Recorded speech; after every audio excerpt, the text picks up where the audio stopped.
নমস্কার বন্ধুরা, সীমা রান্নাঘর। আমি আজকে রান্না করব মোচার ঘন্ট।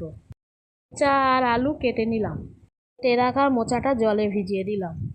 ছোলা নিলাম, ওটা ছোলা জলে ভিজিয়ে দিলাম। কড়া বসালাম। শুকনো কড়ায় কিছুটা বাদাম ভেজে নিলাম। বাদাম ভেজে তুলে নিলাম। জল দিলাম। ভিজিয়ে রাখা ছোলা দিলাম। কেটে রাখা মোচা আর আলুটা দিয়ে দিলাম। সিদ্ধ করে নিলাম। মোচাটা নামিয়ে নিলাম।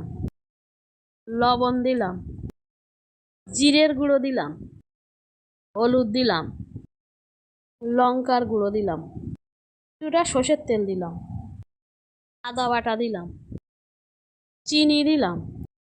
মশলা দিয়ে মোচাটা মেখে নিলাম। সর্ষের তেল দিলাম, তেজপাতা দিলাম, পাঁচফোড়ন দিলাম। মেখে রাখা মোচাটা দিয়ে দিলাম। নাড়াচাড়া করে নিলাম। আগে থেকে ভেজে রাখা বাদামগুলো দিয়ে দিলাম। আরও কিছুক্ষণ নাড়াচাড়া করে নিলাম।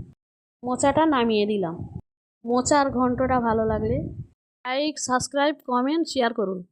ফ্যান্টাস্টিক।